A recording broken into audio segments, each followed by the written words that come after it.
Good afternoon, everybody, and of course, good morning to our guest speaker. On behalf of the Teacher Foundation, a very warm welcome to all of you, friends and colleagues, all of us working in education. And I think we do have people apart from India. I think we have at least one person from Ghana, which I just saw on the chat. So thank you for being here, despite the time difference. This HeadsNet session is part of our monthly series of free webinars this year of the pandemic. This is our sixth one. It is part of TTF's endeavor to stay connected both personally and professionally with educators across at least our country, but definitely educators across the world also.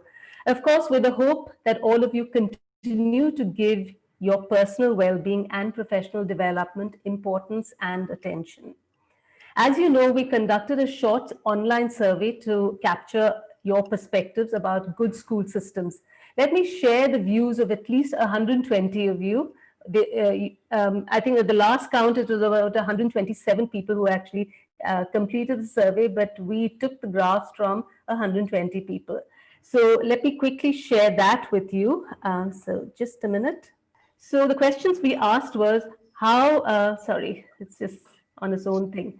So which 5 countries do you consider having great school systems? And of course, Finland comes on top, Singapore comes on next, and then there's United Kingdom. Sorry, this is on auto mode. I'm sorry, this is going on its own. So this gives you an impression, and I'll share with you this later, those of you who want to see it in more detail.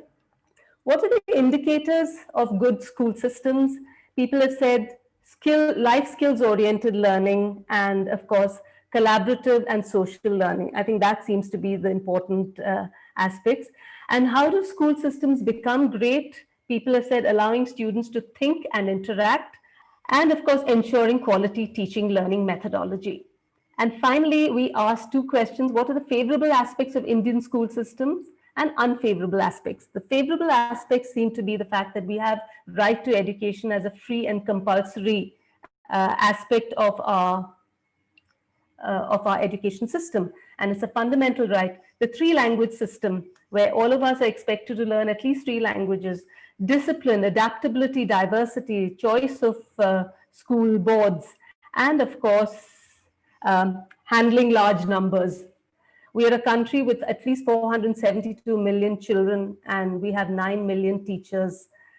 Unfavorable aspects of the Indian education system: lack of infrastructure, rote learning, undue importance to marks and grades, not enough emphasis on social emotional learning, and of course, large student numbers, bookish knowledge, limited subject choice, corruption and lack of transparency, unimaginative teaching, lack of quality teacher education institutions, and finally, policies are made but not implemented. And one such policy is our new education policy, which has just come out a few months ago. And we need to see the big plans that are there, how much they will get implemented. So with that, I'm going to stop share. I'm going to introduce our speaker. Lucy Crehan is somebody I came across when a dear friend of mine who retired as a deputy head teacher from a primary school in London, Gina Menon, gifted me a copy of Cleverlands. So that was my first interaction with Lucy.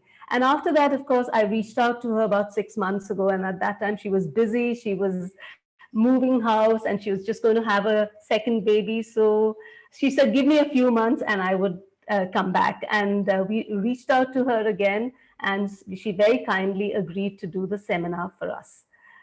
Lucy's CV reads like a luminous record of endeavor and achievement. She's a graduate from Oxford University, PGCE from Christchurch, Canterbury. PGC is similar to our B.Ed, and Masters in Education with distinction from Cambridge University.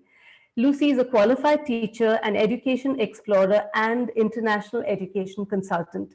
She taught science and psychology at a secondary school in London for about 3 years before switching over to research and policy. Cleverlands is an outcome of Lucy's ethnographic educational exploration of the world's top performing education systems. As part of her exploration, she volunteered and observed schools in Finland, Canada, Singapore, Japan, and Shanghai. And these are the 5 countries mentioned in the book, but I think she also went to New Zealand. She spent a month living with educators in each of these places and then wrote a book. The Economist named it one of the books of the year within a week of its release. And Professor Dylan William, who's a formative assessment guru, as I would call him a formative assessment guru, has called it a truly important contribution to educational scholarship. Lucy has been involved recently in research projects concerning educational reform, including teachers' career structures and teacher workload. She has also spoken about her work at conferences in at least 8 countries so far. Perhaps India is the 9th country. She now works as a freelance international education consultant and is conducting research for her 2nd book, which I don't know anything about, so I'd love to know more about that. And a quick fun fact, when I was looking at her CV, it looks like she studied Sanskrit as one of her GCSE subjects. So that was interesting, for which she got an A star, I understand. So over to you, Lucy. Thank you so much for being here. Hello. Thank you so much, Maya, for that very, very generous and lovely introduction.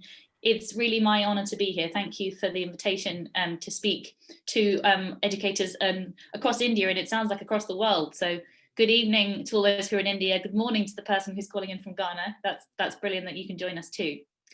So I'll tell you a little bit about myself, and then I've got a slide, a PowerPoint presentation that I'd like to share with you all this morning. I wasn't going to start at the beginning, but as Maya mentioned, I did Sanskrit GCSE. I feel I should mention why that is. It's slightly unusual for England. So I went to a private school, and a private school was based on ancient Indian philosophy. So we did meditation, we studied very ancient Indian texts, and we studied Sanskrit. So I did Sanskrit GCSE. And actually that kind of leads me on to one of the things I wanted to say about the English education system and the United Kingdom education system. So the Pisa data is based on the United Kingdom as a whole, but actually the United Kingdom's broken down into 4 different education systems.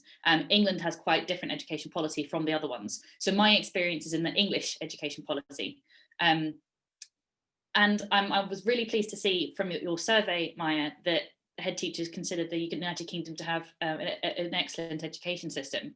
And certainly I agree, there are many things to commend the education system here, but from my perspective, it is far, far from perfect. And actually we have an awful lot to learn in England from other education systems.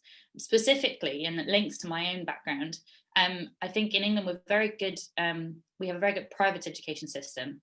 And a lot of the time that the English education system gets international attention, it's for those famous private schools that are doing wonderful things. But we still have a problem in England that we are not providing good enough education for the majority of students. We're still in a situation where you have about 20% of students reaching age 15 haven't got basic literacy and numeracy that they need to participate effectively in society. And I'll speak a little bit more about how I've measured that, where that data has come from. But we we do some things really well, but I think I'm going to actually use the UK as an example sometimes of what you shouldn't do in this seminar. I'm hoping to kind of convey a way in which India, I think, can perhaps leapfrog over systems like the United Kingdom and the United States, that although they perform more highly than India does currently, I think they're a bit stuck where they are as a result of some of the policies that they follow, rather than the policies followed by some of the top performing systems, which I've studied. So without further ado, I will share my screen and start a more formal presentation. Yes, so I've titled this talk "Lessons for Indian Head Teachers from Top Performing Education Systems." So what I've tried to do here is focus on lessons that are within the power of head teachers to change, I believe, with my limited understanding of the Indian education system, rather than high-level policies which are useful, but mainly out of the power of educators and schools to change. So in terms of how I came to know a bit about what these top performing systems are doing, Maya mentioned that I went on a grand research tour. The reason for that, so I started my career in teaching. I taught science and psychology at a secondary state school in southwest London. So fairly challenging area, catering for students from some fairly disadvantaged backgrounds. And I should say from the outset that that's where I'm coming from. Is I, like all of you, I'm sure, care about education for everyone. And that goes back to what I was saying about private schools. It's not enough just to educate a small proportion of students to a high level. And just from a moral perspective, let alone an economic perspective, we should be educating all of our children to high levels. So I taught in a school that was fairly challenging in some ways. And I had some reflections on the English education system based on that, which were not positive. I became a bit disillusioned with what I was seeing and doing. And that led me to become interested in education policy, because politicians in my country and I'm around the world were talking a lot about Pisa and saying how we should change things to be more like these top performing systems. And apparently what was happening in England was learning from these top performing systems. And yet, to my eyes, it didn't seem to be working. So it made me very interested in what these systems were doing and how it worked better. So I went to study for a master's in education policy and read a lot about these various systems. And I got to the end and I felt that I didn't have a grounded understanding of what that actually meant in practice. I had access to all sorts of data and you could draw some interesting correlations between certain policies and outcomes. But of course, just correlations, not necessarily the reasons for their high performance. And I thought I would really like to understand more deeply what these systems were doing by actually going there and living with teachers and just trying to see how all of those policies interacted in a real life context, in various quite different cultural contexts, so that I could then try and draw out some understanding and some learnings for my own country, and then ultimately for educators everywhere. So I'm particularly pleased to be able to do this seminar today. So specifically in terms of my research approach,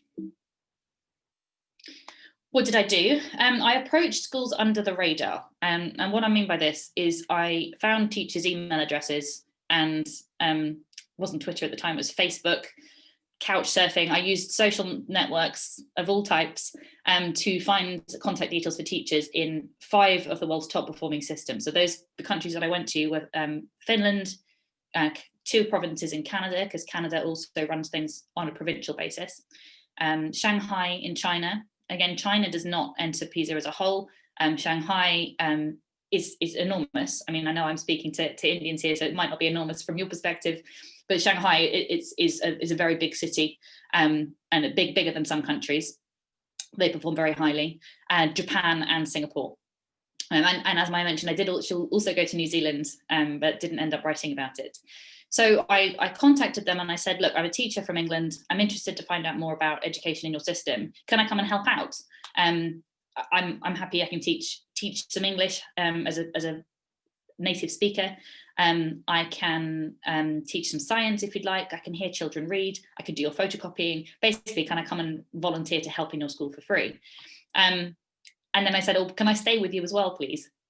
And this was partly financial. You know, I didn't have the resources to do a trip of this length and be able to stay in hotels or even hostels. But to be honest, it was mainly because I think that you can really get to know a system better by talking to the people who work in it on a daily basis.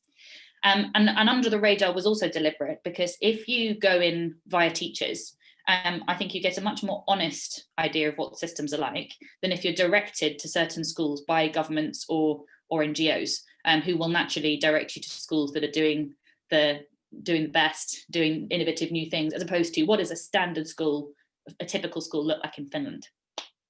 So I spent 3.5 to 4 weeks in each country, and at least mainly 3 weeks in schools from the beginning of the day to the end of the day, teaching, observing lots of lessons, and sitting in the staff room talking to teachers and hearing their ideas. I interviewed everyone that I could, everyone I could find, so teachers, students, parents, policymakers, school caretakers, taxi drivers. What do you think about education in your country? And then I came back and I identified themes and commonalities from those conversations and tied those up with the other reading that I had done from other scholars who've gone to these countries and studied them, and that's what informed the book. So that's what I did. I want to have a brief word on Pisa. I understand that India is entering Pisa again in the next cycle in Pisa 2020. So, of course, you'll all have heard of it and you'll know what it stands for. Was designed in the 90s to measure children's performance at the end of compulsory schooling. This is the bit that sometimes people miss when they hear about Pisa. It tests the application of skills in reading, maths, and science. It's not testing straightforward knowledge. It is testing knowledge, but it's testing how students use that knowledge to answer questions that are related to real life problems. What that means is that you can't do well in these tests through pure rote learning. Because sometimes people will look at the countries that typically come top of these tests, Singapore, Japan, Shanghai, and they'll say, oh, well, it's probably just because they study really hard, they just memorize the textbook and they turn out the textbook in their exams and there's no real understanding. And that is not the case, because you cannot do well in this test if that's all you do. You have to really understand what it is you're working with to be able to apply it. So I want to give you just one example of that. And this is a unit from the field trial. So this is a maths unit. I'll just read it out. Mount Fuji is only open to the public for climbing from the 1st of July to the 27th of August each year. About 200,000 people climb Mount Fuji during this time. On average, how many people climb Mount Fuji each day? So you can see from this question that the actual mathematics that students are required to use is not that advanced. It's fairly straightforward. But the skill here comes in taking a situation which is, you know, this won't be exactly what your students will be doing when they leave school, certainly not at Mount Fuji, but it's the kind of mathematics that they will need in their lives as citizens, in their working lives as well, even if they don't go into a mathematically based career. And the skill comes in identifying what is the maths that I actually need to use here to solve this problem, then having the skill to actually perform those mathematical functions, and then take that answer and remember why you were doing the maths in the first place. So this is not advanced, this is a level 2 question, and I'm going to talk about what that means in a moment. And there are harder questions in PISA, but you can see that the reason I think that PISA is an important measure is it does measure something that we think is very important for our students. It doesn't cover the whole of education. There are many, many facets to education that are not tested by PISA, but pretty fundamental is that we want all students to leave school with the ability to read well, do basic mathematics, and have a basic scientific understanding, just to enable them to succeed in life in whatever field they choose to go into. So I want to talk about what level 2 means, because I think it's particularly important. So when the PISA data is released, it's broken down into levels. So there are different levels of proficiency that students might achieve when sitting a PISA test, and they correspond to different types of questions that are aimed to test each of these levels. It goes up to level 6, starts at level 1. And I'm just going to minimize my picture so I can see what I'm looking at. So the OECD suggests that students who don't attain what they call their baseline proficiency level 2 in reading lack the essential skills needed to effectively participate in society. Now, I take this quote with a pinch of salt. There's not much research backing that statement up. But if you look at the types of questions that are level 2 for both reading and maths, I concur that it is the kind of thing that we would want all of our students to be able to do just for their future lives. And so this graph here, and I appreciate it's quite small, but it's the results, and it shows you the spread of students in each country achieving at each of the different levels, where level 6 is on the right, the darker blue, and then the light blue and the green on the left are the lower levels. And so you can see here that you don't become a top performer in PISA by just focusing on your high performers.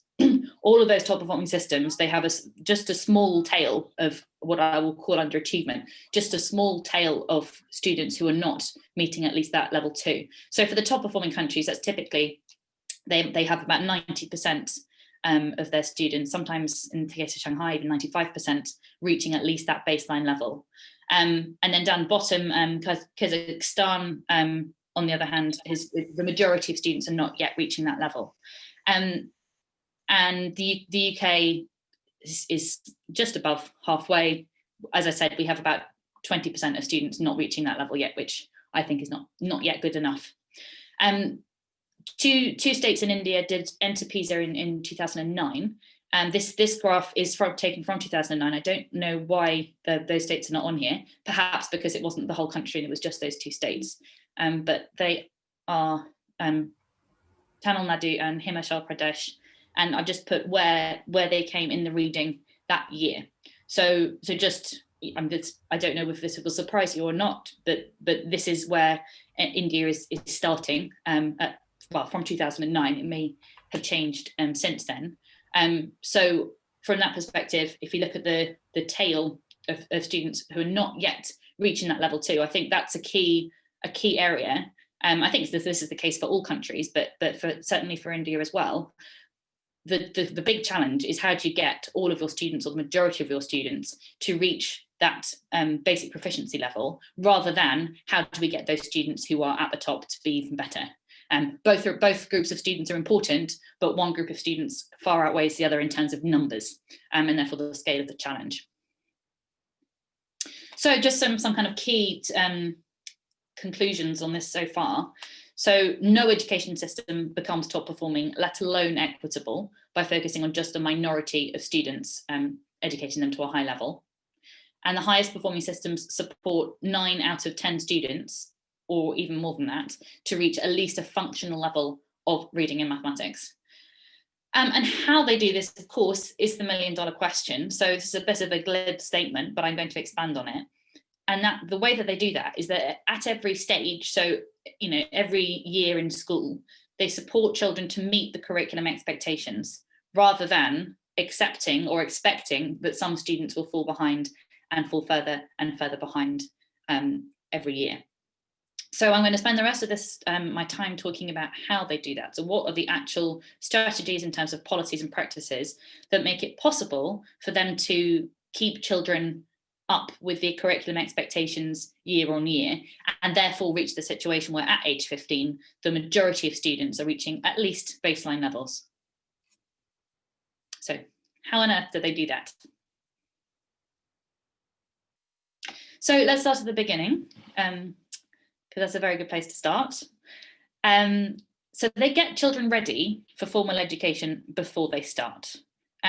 What do I mean by that? So in terms of school starting age, the top performing systems tend to start school at age 6 or age 7, which I believe is the same in India. I believe you start at age 6.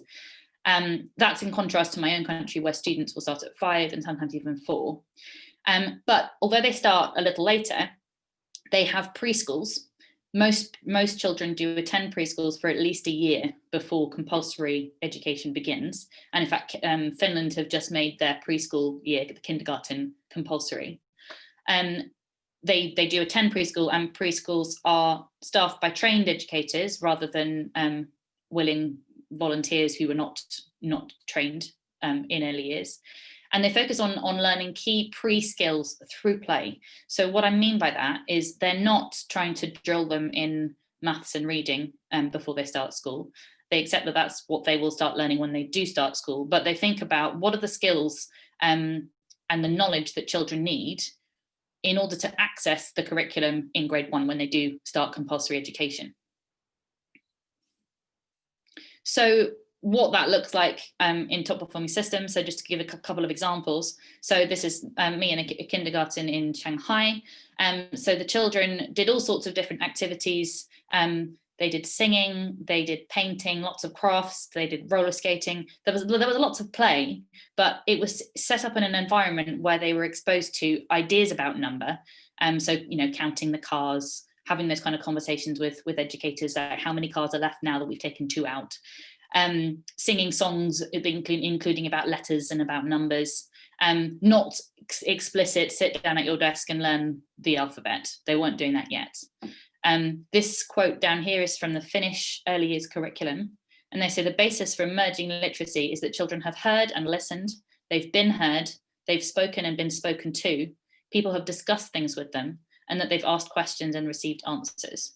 So I think this highlights a really important point, that in order for children to learn to read, they need first to learn to speak. they need to have a decent vocabulary, because of course once children have learned just the phonetics of reading in terms of what squiggle on the page corresponds to what sound, then the thing that limits reading beyond that is knowledge. It's vocabulary and what a certain word means. So by exposing them to all sorts of knowledge and concepts, studying the mini beasts, for example, or whatever project it is you're doing, it's not about the specific children must learn X, Y, and Z in early years, but it's just about exposing them to rich language and talking to them so that they become confident speakers and build up their vocabulary. And the similar in numeracy, as I mentioned in the Shanghai case, but this is from the Singaporean curriculum for kindergarten 2, which is the year before they start compulsory education.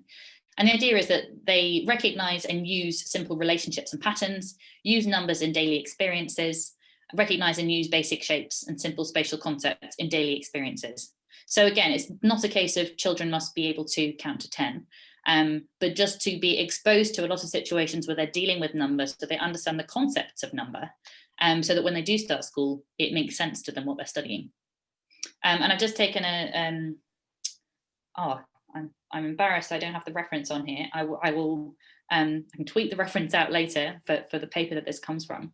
But this just gives you a sense of the kind of teaching that's going on in this early years setting. So it's a combination of a classroom that's rich in child-initiated play, so where children are choosing what activities they want to do, of activities that have been deliberately set up to develop these pre-numeracy and pre-literacy skills, and a playful classroom with focused learning, which is where the teachers are guiding the learning. The teachers are explaining to the students what they want them to do. All the students are together doing the same activity, but it's in a playful way. So it's the Easter Bunny has laid some eggs and we're all sitting in a circle and we're going to count the eggs together and then shut our eyes and someone takes away 2 of the Easter Bunny's eggs. Now let's count the eggs, for example. So that's what I was going to say on the early years in terms of getting children ready. There's something really important though that I want to drop in, and it's possibly a bit of a bombshell and possibly needs to be the subject of a future seminar. And Maya, if you'd like me to, I'd be happy to come back another time to talk about this. But it's about pedagogy, and that is that this is what they're doing in the early years before formal education starts. Once formal education starts, all top performing education systems are mainly using more teacher-led methods. So it'd be more, I suppose, a combination of the playful classroom with focused learning and the didactic, highly structured classroom. They are using highly structured learning. It is predominantly the teacher leading the activities in the lesson. It's not the case that these top performing systems have moved to a student-led approach in which students are choosing their own activities and discovering their own learning. That's something which, if you look at the Pisa data, is actually associated with lower results. What they are doing is making sure that the learning is still student-centered, it's just not student-led. So what I mean by that is that when the teachers are planning their lessons, they are planning it with their students in mind, really thinking about how they can make it interesting and engaging for all of the students, and then responding during the teacher will change their lesson to make sure that they're bringing the students along with them. They're highly interactive, these lessons, lots of questioning both from the teacher and from the students, lots of class discussion. So it's not simply questions where you ask for a yes or right or wrong answer. They're asking about student thinking. But the whole class is being taught as a whole by a teacher who has a clear plan in mind. It's not the case that these systems have shifted to everyone's working on their own individual projects. That's quite a controversial thing to say, because I know that many education consultants at international conferences will say that that is the future of learning, but that is not being done successfully in any country in the world. In every single country, I should say, that takes part in Pisa, and that is 79 or so, when students report they have more of the kind of student-led learning, more student-oriented learning, they do tend to do worse. But happy to take questions on that later on. So I'm going to move on. So far, they spend time making sure children are in rich educational environments to get them ready to start school in grade 1, which tends to be at age 6 or age 7. In Finland, it's worth noting that in Finland, if they get to the end of kindergarten and the teacher and the parents and often a school psychologist decide together that actually they're still not ready, despite having spent this time in kindergarten, they're not going to be able to access the curriculum in grade 1, that student will then actually spend an additional year in kindergarten and start grade 1 the following year. So this is not the same thing as holding children back once you've started the formal curriculum. Finland don't do that. Once you start grade 1, you automatically progress to grade 2, to grade 3, to grade 4, and there's no holding children back year on year. This is just a decision about when a child is ready to start school and whether they would benefit from another year of educational input before they start grade 1.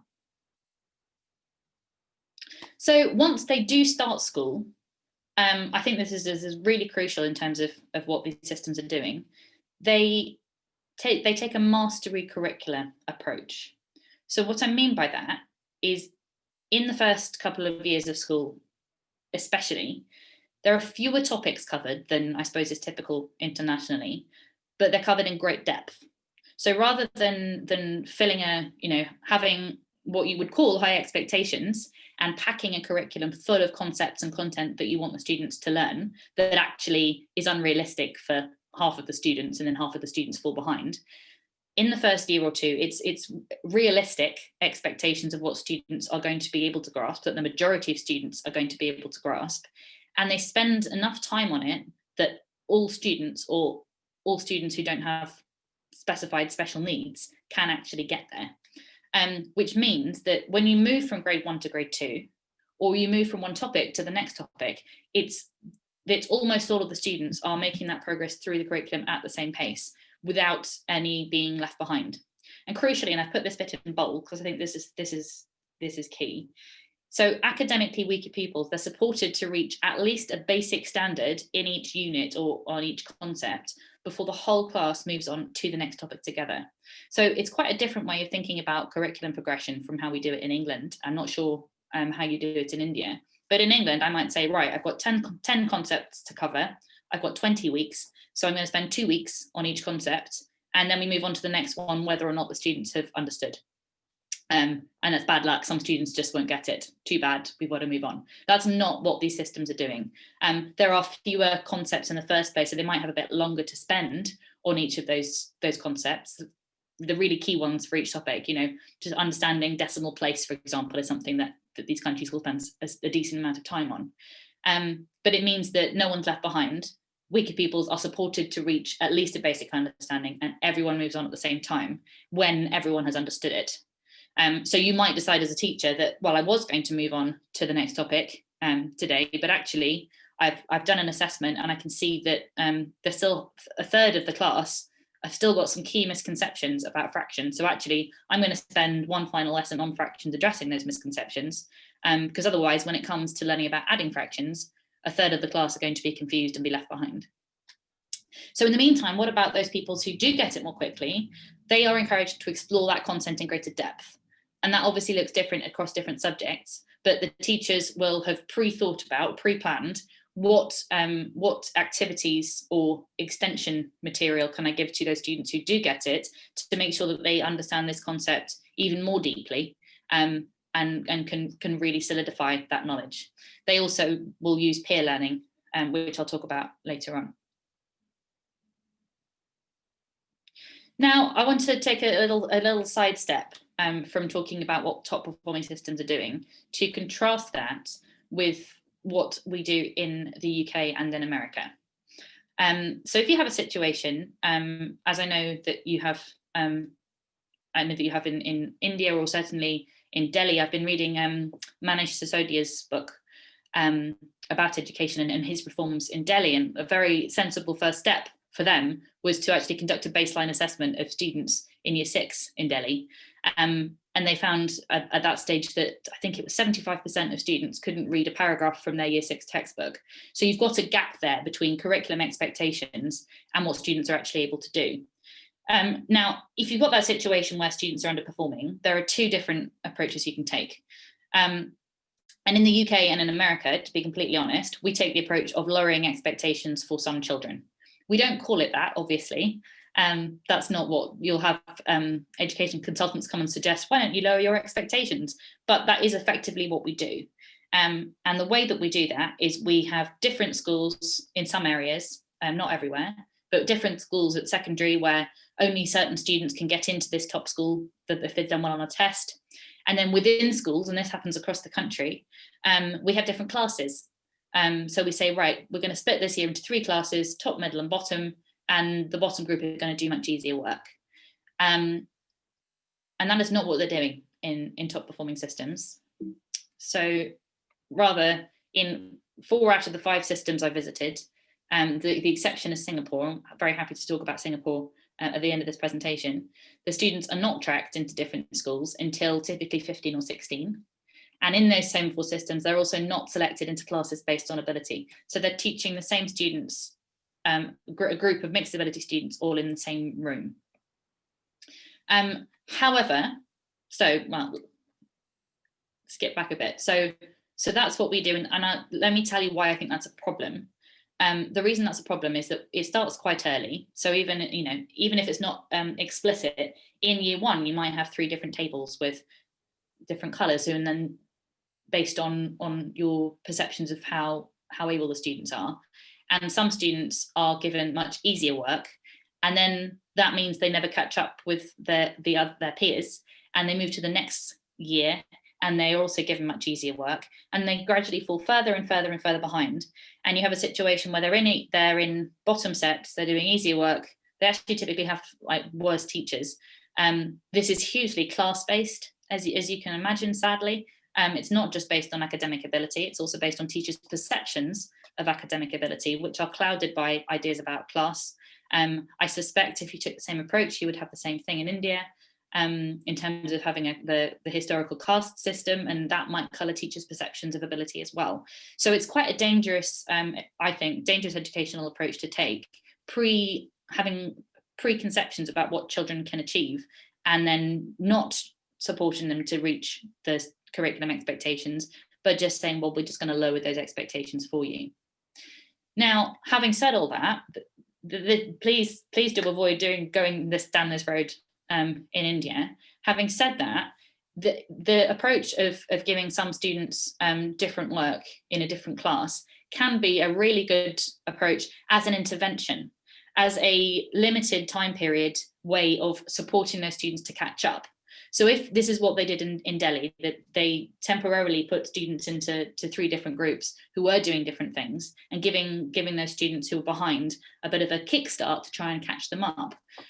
If you give those students in the bottom set the best teachers, for example, then that becomes an intervention where you're trying to catch them up rather than just accepting that some students will do worse.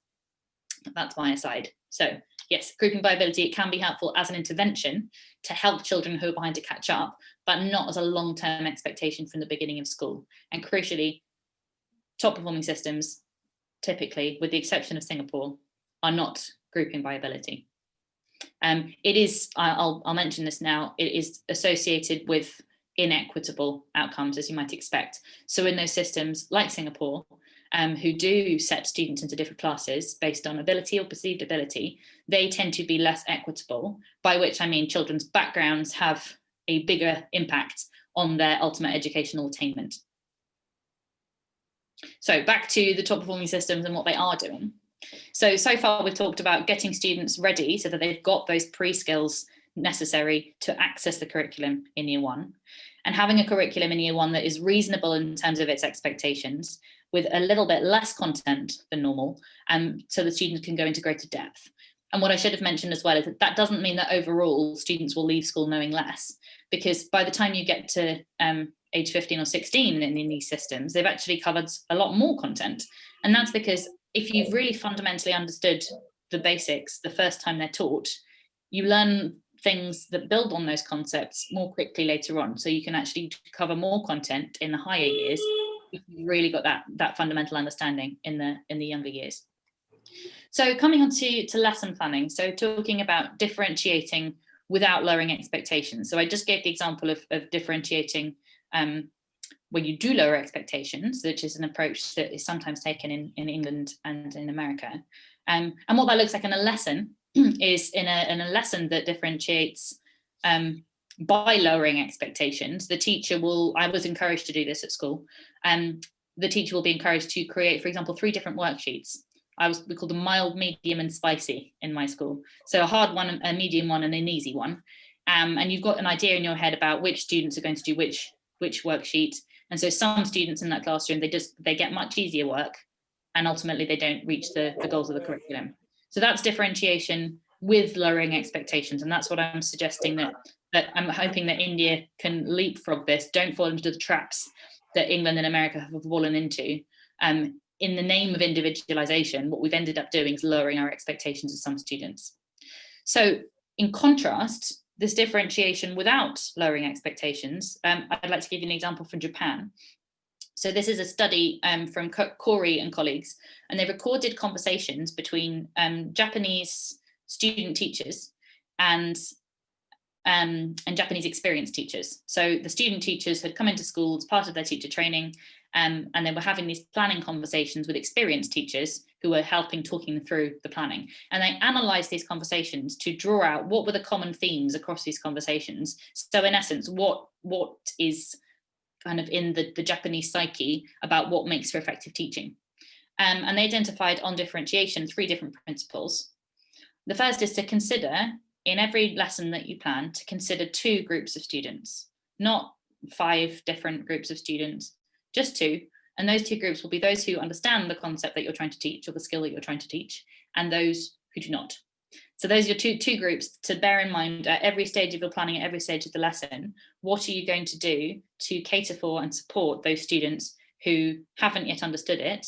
And what are you going to do to support and extend those students who have? And that's in contrast to pre-deciding, oh, it'll be that student that doesn't get it, so let's just from the beginning give them something easy to do. The second is to focus on commonalities rather than differences. And I think this is particularly useful advice for India, where you sometimes have some quite large class sizes compared to some other countries. And one approach that is sometimes taken in England is this: there's an idea that you should have a different lesson effectively for every student. Every student should have a completely individualized learning experience, which means that as a teacher, you're expected to plan 30 lessons, which is obviously ridiculous and impossible for a teacher to plan that many lessons. So the idea in Japan is you focus on what do the students have in common. So having done, I've set a mini assessment halfway through the lesson, or I've asked a question and the students have all held up little whiteboards with their answers, giving me an idea. I can look across the classroom and I can see, right, who has got it and who hasn't got it, and why haven't they got it? What are their misconceptions about this concept I'm trying to teach? What you can then do is identify, right, what are the most common misconceptions that this class have, and then as a teacher you address the whole class with addressing, teaching them so that they no longer have those misconceptions. So to give an example of how that's done, whole class feedback is very common. Rather than trying to write individualized feedback on every single student essay, for example, read all the students' essays, and then at the beginning of the next lesson, you begin the lesson with addressing, here are some key ways in which you could all improve your work. And if you've got a student who's got it, bang on first time, get them to come up to the front and share their essay and talk through how they thought about it, as a way of sharing that with the whole class. That means you don't have to then try and give individual feedback to lots of different students. And finally, challenge all students, even those who appear to have understood the material. So this kind of relates again to considering those 2 groups of students, those who've got it and those who haven't, but make sure that you're differentiating through extension, and you've thought about how you're going to continue to stretch those who've already got it, considering you're not just going to move on to the next topic yet, because you've still got some students who don't have it. How are you going to stretch them? And how are you going to support those who don't understand it to understand it, not by giving them easier work and giving up on them. So again, just to recap where we are. So they start by getting students ready for that first year of school, the kind of pre-skills and rich educational environment that they need. Once they start, they've got a curriculum that's got fewer concepts that they go into in greater depth, and they all move through the curriculum together once all the students have got it. They've got lesson planning, which is not trying to plan 100 different lessons for 100 different students, but taking what the students have in common in terms of what they understand and what they don't understand, what they like, what their interests are, and addressing those things and challenging all students. So how so lesson planning is key to all this, is having a really excellent lesson plan. So this is part of it, thinking about differentiation. How they actually get to a stage where they have excellent lessons is partly because they're not trying to plan every lesson themselves. There is lots of learning with colleagues in these systems, so regular planning and learning with colleagues. So that's both in a very simple way. So firstly, weekly timetabled lessons. So you will have in Japan, in Singapore, in Shanghai, and in Finland, you will have one lesson every week in your timetable as a teacher where you are free, and other teachers who teach the same subject as you or the same year group as you are also free, so that you can meet together and plan what you're teaching the following week. So it's just one period, so it's a fairly straightforward conversation. Next week, we are covering these topics. What materials do we have? Do we think they're any good? How did it go last time when we tried teaching it like this? Actually, I found that it's better if you demonstrate it using an analogy rather than reading out of the textbook. Sharing teaching ideas, and then you're also sharing the workload of creating a worksheet or creating a PowerPoint or whatever it is that you're doing. And slightly more in depth than that is this concept of lesson study, which is a source of professional learning, which is essentially teacher collaboration. And some of you mentioned that, I know, in your in the pre-seminar survey. So lesson study is a particular way of doing it, this peer collaboration and learning from one another. And what happens is you have a group of teachers who teach this, usually the same subject or the same year group, depending on if it's primary or secondary. This might be within a school if it's a big school, or it might be across schools within a district. So you might have, it's only every 6 weeks or so, but every 6 weeks you have, all of the grade 6 teachers from a certain district will come together to jointly plan just one lesson. So this time, rather than thinking about everything we're teaching next week, they pick one lesson, one concept that they're wanting to teach, and they plan that lesson together in great detail. So they are, of course, sharing ideas from their own professional experience about what works well when teaching a certain subject to help the students understand. They're really thinking through what are the common misconceptions, how can we best address those. Sometimes they'll bring in research if it exists on how to teach a particular concept. How are we going to evaluate whether or not the students have got it? How are we putting our formative feedback in there?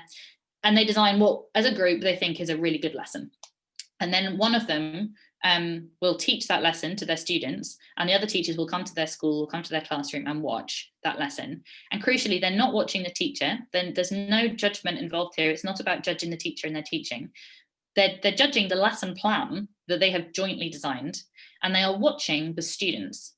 Because crucially, what they're trying to see is how do the students respond to this particular learning input that we have all planned together.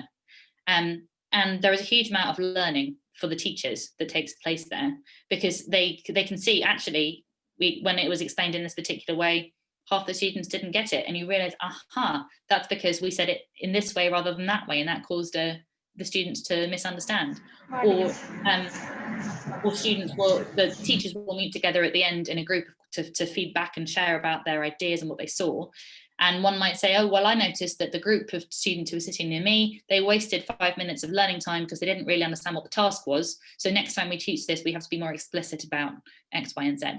They'll then change the lesson plan so that they've got a kind of adapted, edited lesson plan for future use for any teachers who want it, stored on a hard drive somewhere in the school or in the district. But that's not the main point. The main point is that they are learning about learning regularly when they do these meetups. So as a result, you end up with a large bank of lesson plans that have been very carefully thought through, and teachers who regularly reflect on how students are responding to what they're doing. So finally, there is additional support from teachers for those who need it. So going back to this idea of bringing the students along with you at every stage, I am going to repeat how the stages so far and how we've got here. So getting all children ready in the first instance, having a curriculum that gives time for students to learn the key concepts in great depth, planning so that you're differentiating but without lowering expectations of students, thinking about those who understand it and those who don't. Planning with colleagues, so you're regularly learning and improving your practice by looking at how students respond to what it is that you're doing. Even if you've done all that, even if you've got really excellently planned lessons, you've got a curriculum that gives time for students to get there, you're probably still going to have some students who they haven't yet got it. You know, we spent 3 weeks on this topic, and I've still got these 3 students who don't understand, maybe because they were absent from school, maybe because they just need that extra little bit of love to get them over the line. So what these systems do then is they don't say, oh, well, you know, that's them, they're never going to get it, and move on. They have teachers who will support them to understand that concept. And that's done in 2 different ways. So in Finland and in Canada, they actually employ at a school level additional teachers who don't have regular classes, but their job is to support small groups of students and to support the other teachers in doing that. So this on the left here, this is Julius. Julius is a teacher from Finland, a special teacher. And there's one Julius for every 4 or so classes. And those teachers who are teaching those classes, they'll say, right, Julius, I've tried X, Y, and Z. I've spent 3 weeks on this topic. I've still got these 3 students who don't get it. Can you come in on Wednesday morning just for 20 minutes? And you spend 20 focused minutes with just these 3 students, really helping them understand this concept. Meanwhile, I'll do an extension activity with the rest of the group before we all move on to the next topic. So that's how it's done in Finland and Canada. In the East Asian countries I visited, they don't have extra teachers. It's the class teachers themselves who are providing this additional support where necessary. That is possible because they are teaching fewer lessons in those countries. Typically, teachers have a lighter timetable. They have more free periods during the day, but they will do extra support for students between classes. So in most of these countries, there is a 10-minute break in between every lesson. So it might be a simple case of asking a student to stay with you for 5 minutes after the lesson and just giving them that extra attention that they need. You might do that in class, of course, or say, can you come into school a little bit early and we'll just spend 20 minutes on this before we start the lesson. There's also an idea in Shanghai and Singapore at the secondary level of having student study sessions. So that's typically in the afternoon where students will just get on with some independent study, maybe their homework, maybe something the teachers set for school time. But during one session, it's just the children just working, supervised, obviously, but not being explicitly taught. And teachers can then come and get a student or 2 who they know need a bit of extra time and a bit of extra teaching. And that's when they can give them that extra time without interrupting anyone else's lessons or pulling them out of another teacher's lessons.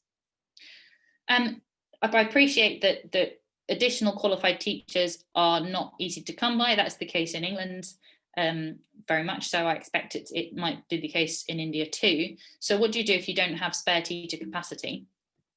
You can still provide that student support, but from peers rather than from teachers. The crucial thing is that students are getting the extra support that they need.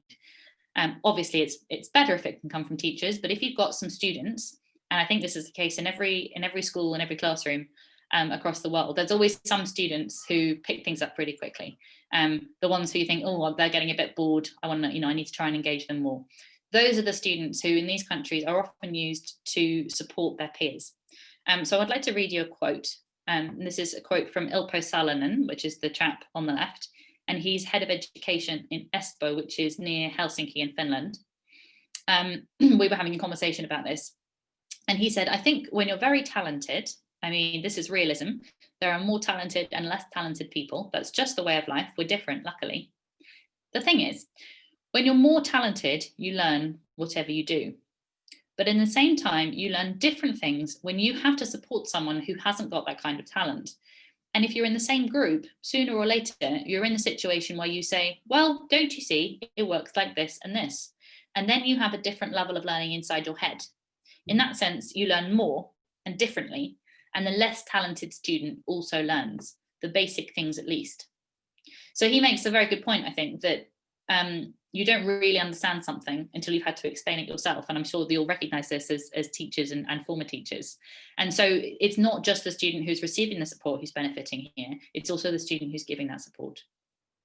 I'm going to very briefly talk about this. I appreciate, I want to make sure we leave some time for questions. In Canada, it's actually an elective course that you can apply for to be a peer tutor. And you actually get some training in this. So at a secondary level, you have students who have strong academic records who are in the senior years will be assigned to help a teacher and support the students in a class once a week, for example. And this can also happen in primary, getting some of your year 6 students to do some reading with your year 3 students at lunchtime, for example. And the students tend to love it, both the students doing it and also the students getting to hang out with the cool older children. So that is all from me, from my official presentation today. I hope that's been useful in terms of the various strategies and approaches that top performing systems are using to make sure that they're not leaving any children behind. I think we do have some time for some questions, Maya, if you... Yes, thank you so much, Lucy, for a very comprehensive presentation of your insights of the 5 education systems that you studied and traveled and observed and so on. There are a lot of questions, so I'm going to ask some questions to begin with. One of the first questions that came up was that in Finland, the working hours for teachers seem to be less, and that's something you've particularly been interested in. I think you've been working on teacher workload. And so teachers work fewer hours, and yet students are learning better compared to, say, Indian schools. So what are your thoughts about that in terms of the fact that you can actually pack in a lot more meaningful learning into a shorter time frame? Yes. Yeah, that's a very important point. So teachers, they're working fewer hours, but that's not because they're teaching fewer hours. So their teaching level, the teaching load is about the same as the OECD average. So it's, I think, 18 lessons a week, just from the top of my head. So it's not that, like, Chinese teachers in some provinces, they're only teaching 3 lessons a day. But that's not the case with Finland. Finnish teachers, they have a reasonably full timetable. The reason that they're working less overall is because they spend less time on planning, less time on marking, and less time on admin. And I'll talk through each of those 3. So they spend less time on planning, partly because they do this collaborative planning together. So they're sharing that workload. If you need to design more worksheets, you don't all have to do the same work in 3 different houses. They're sharing planning. And crucially, they're using textbooks. And this is another thing where I want to make a point, particularly to Indian teachers and head teachers, to don't copy England and America. Don't do what we're doing. Do what Finland and Singapore are doing. So in England and America, we had this idea that textbooks are bad. And in the 80s, we very much moved away from using textbooks. And if there was a teacher using a textbook, you'd think, well, they're so old-fashioned and that's bad teaching. And that's just not true. So you can use textbooks really badly. If you have a bad textbook that is just lots and lots and lots of content with no useful questions or helpful explanations, then that's not going to help. But if you have a good textbook and you use it intelligently, so it's not just a case of turn to page 63 and let's just all read together what the text says, but you do some thoughtful explanations as a teacher, but then you use the textbook because the textbook has been designed by teachers with some really good questions and some suggestions for activities, then it can be a good thing. And Finnish teachers use textbooks a lot. It's just that the quality of the textbooks is high. So they don't have to spend much time planning because they already have a textbook that's got suggested activities and a teacher guide, some good questions to ask, useful analogies for explaining the concept, etc. So that's planning. They spend less time on planning. They spend less time on marking because of what I mentioned before about the whole class feedback. So rather than marking 30 essays and writing, you need to change this, you need to add this, you don't have to do that. If you make notes for yourself as a teacher and what are the main points that students are falling down on in their essays and what are the main ways they can improve, and then you present that to the whole class all together and all of the students hear that, and then they can all work on that feedback and the students work out for themselves which of these things apply to me, and then the students are actually thinking. Sorry to interrupt. Does that work even for primary children, for the early primary years? Secondary I can understand. They still do whole class feedback, but I think it will depend, yes, partly on the age and also the subject, on what individual level feedback that you need to supply. But I suppose with younger children, you wouldn't be giving detailed feedback on an essay anyway. It would be, you've spelt this wrong. But even then, if all of the students are misspelling a particular word, or lots of students are using commas in the wrong place, rather than writing on their book, you need to use commas in a different place where they might not be able to read that feedback anyway. Start the next lesson with 5 minutes on here's how you use commas for the whole class to understand. Yeah, yeah. There's another question here about, there was a question on pupil screening. Are pupils screened when they come into preschool? I expect it's a no, because all children are expected to learn, but that was a question that was asked. Yeah, no, that's a really good question. Yes, in some instances they are, but it's not for the purposes of exclusion. It's for the purposes of inclusion and support. Okay. So yes, so there will be, you know, some kind of in Finland, some during kindergarten, not screening like get all students to sit a test, but the teachers will be looking out for any students who have any particular needs or handicaps, so that they can give them the additional support that they need. Or in some cases, you know, that the idea is that everyone's included. So they will try and include students who are struggling from a psychological perspective. They will try and include them in year 1 and in year 2. But if it's clear that student is really struggling, and you meet with a psychologist and it's because they have a designated special need, not because you just consider that they are slow, but they're actually, you know, they have severe autism or something which is going to stop some kind of proper learning difficulties, then they will be put in a different class. So in the case of Finland, they're not in the same class, but they are still in the same school. So there is still that inclusion in a sense, is that yes, you're not going to have children with Down syndrome sitting in the same classroom necessarily learning maths with everyone else, but they will be in the same school building in a class of their own, learning things that are appropriate for what they can handle, and then they are included with the rest of the children for activities that they can manage.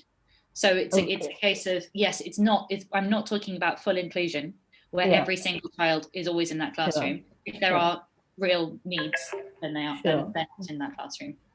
There's another question on, what's the relationship between teacher-student ratio and performance, student performance in Pisa scores? So that's a really interesting question, and a really interesting answer, if I may say so. It's not just from what I've read. So you would expect, wouldn't you, that if you have larger class sizes, that students probably do worse than if you have smaller class sizes. And many countries have spent a lot of money on reducing class sizes because they think that this is going to improve education, and parents like it. Parents like small class sizes. But when you actually look at the studies and the research that has been done on this, reducing the class sizes makes almost no difference. It makes some difference in the first couple of years of school. So for the youngest children, having a smaller class does seem to make a positive difference. But beyond the first couple of years of school, it makes very little difference whether you have a large class or a small class. And yet it costs a huge amount of money, because you have to pay, to go from a class of 40 to a class of 20, you've got to pay double the number of teachers. But actually it has very little effect. Yeah. And I think this goes back a little bit to, there's 2 reasons, really. One is that if you're having to employ many more teachers to reduce the class sizes, then you are able to be less selective about who those teachers are. You're going to have less money to pay them. Unless you find tons more money, all the teachers are going to get less pay. They're going to get less qualifications because you haven't got the money to get them qualified properly. And generally, the quality of teaching will be worse. In contrast, those countries in East Asia that perform very highly, they do have larger class sizes. I appreciate probably not as large as some classes in some states in India, but they're big. They're 40, 45, 50. They have prioritized the quality of the teacher over the size of the class. They have fewer teachers, but they are really highly trained teachers. And the second part of that, I think, is that reducing the class size is only going to make a difference if it changes what the teacher does. If the teacher does exactly the same thing, it won't change very much.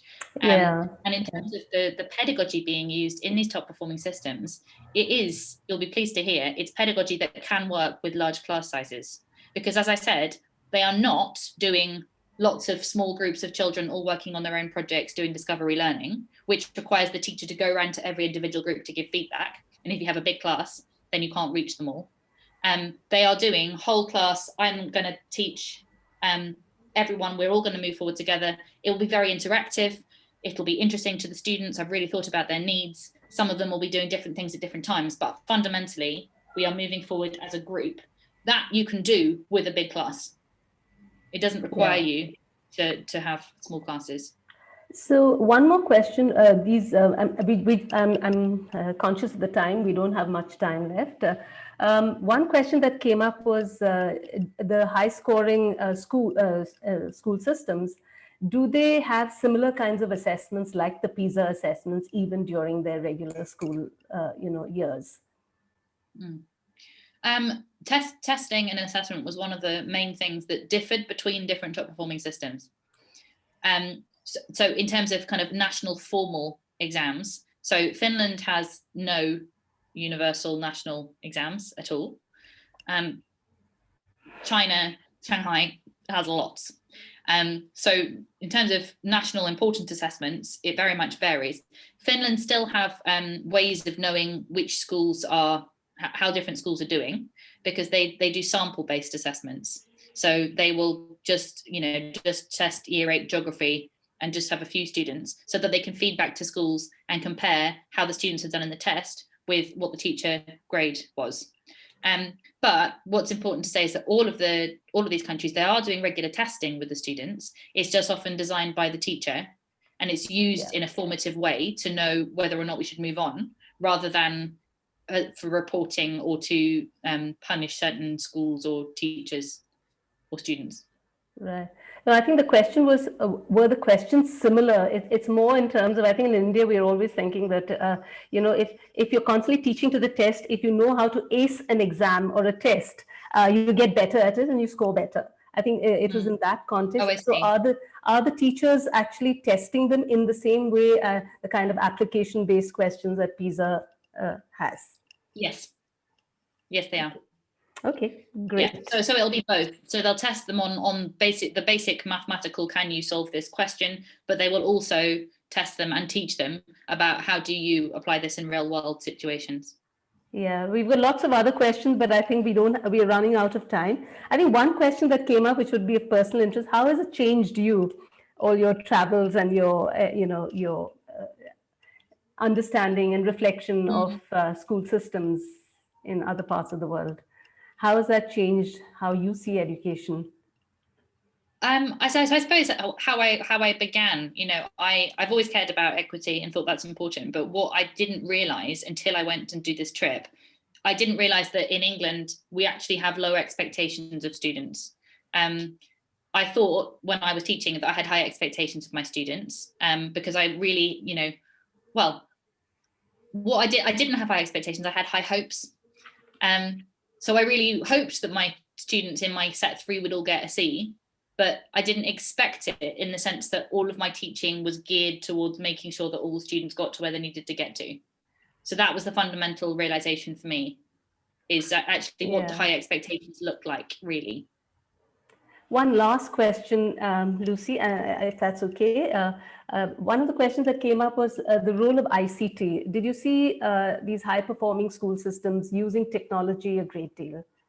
That's a really interesting question as well. So its short answer is no. They weren't using it a great deal. It was the resources that they had were fairly limited, but it's all that they needed: a blackboard, sometimes a projector for PowerPoints and videos. But they weren't using it in any particularly exciting way other than displaying information that they put onto the computer, which they could really do on a blackboard or a whiteboard. I've subsequently been to Estonia, which is also a high-performing system, and I just want to give an example of a really good use of ICT, I think, because if you look at the wider data on ICT, it's a surprise really, because it shows that the students who use ICT the most actually perform worse. So if you have schools that are using ICT a lot and say giving every student a laptop or an iPad and getting them to research their own learning using the iPad, the students do a lot worse in PISA. So the ideal is, once or twice a month, not every day in every lesson. But this school in Estonia had plenty of money, so it wasn't a case of they didn't have money to provide these. Their approach was fairly traditional in most lessons. So in geography, they had an atlas, a physical atlas and a textbook, and they were writing on paper. but they had a trolley of laptops. So if the teacher wanted to do some internet research with them, then they could use the laptops. But then they had an IT lesson in which they went to the computer lab and they learned to do coding. And they were coding and designing their own computer games. And then they had, every other week, they had a robotics lab where they built Lego and they programmed these robots to do all sorts of things. So they were explicitly being taught ICT skills rather than passively just letting them use ICT at a very basic level to try and learn everything else, which actually disrupted and got in the way of the learning. Thank you so much, Lucy. Thank you very much for that insightful and lucid talk. I'm afraid we have to close. Thank you so much for your time and taking time off from your two little kids also. Before I hand over to my colleague, to Sandhya Shivprasad, to formally close this webinar, I'd like to leave all of you today, all the audience here, with two quotes to reflect on.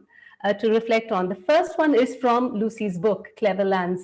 Lucy shares the Confucian thought, which is so relevant, I think, for us in India, that learning does not privilege anyone, nor does it discriminate against anyone. And I think that's something all of us as educators, we have to keep in mind, especially in a large, disparate, diverse, and very unequal society like India. The other is a personal favorite of mine, and it's by the American author and educator, Neil Postman. And he said, children are the living messages that we send to a time we will not see. And I think that is why we do the work we do. Thank you all for being here. Thank you very much, Lucy, for your time, for your generous amount of time, generous amount of time you've spent. We have, as I said earlier, 472 million children and approximately 9 million teachers. Therein lies the promise and the problem of India. So over to Sandhya, and thank you again, Lucy. You're welcome.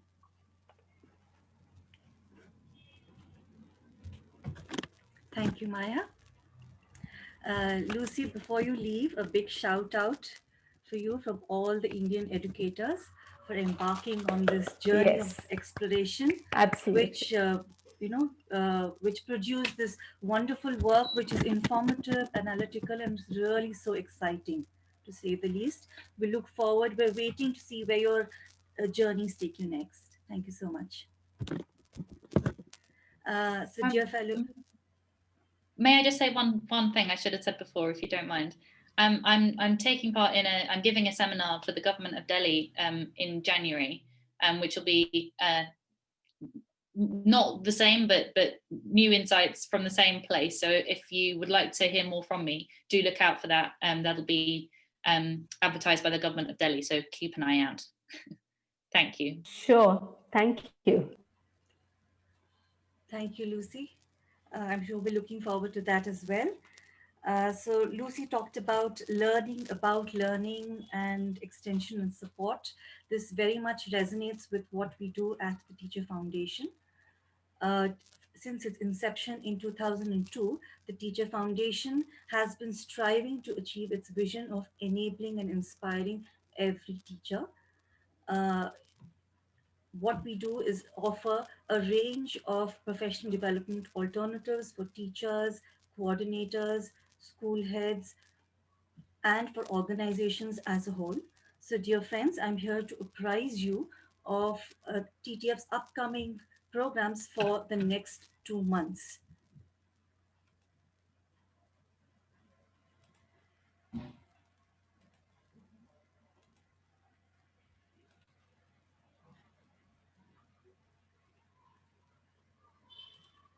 Sorry, I'm just having a little bit of an issue here.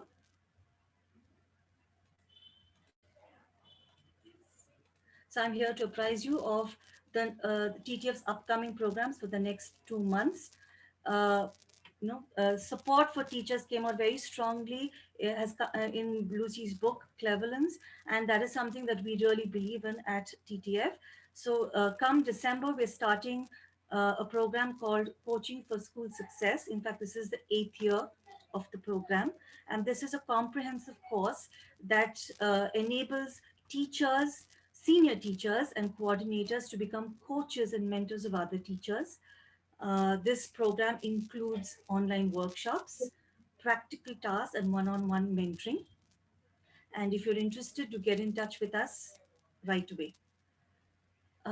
The iSelf, that is the Indian Social Emotional Learning Framework, is a product of TTF's 7 years of research, and it provides age-banded social emotional learning competencies in 5 different domains.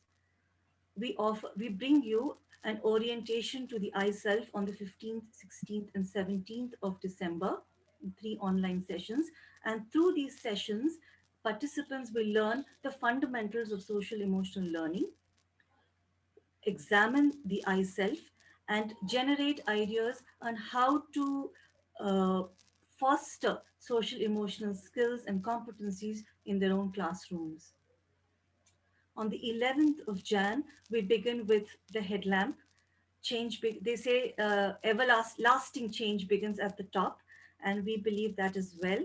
So the headlamp is the head's leadership and management program, which is basically to catalyze effective and transformative school leadership. It includes 18 online sessions and culminates in a capstone project.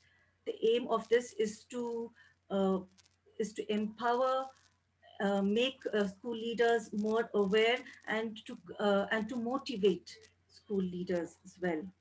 And our final program in the offing is the whole school quality circle time, one of the flagship offerings of TTF. It is based on Jenny Mosley's ecosystemic model.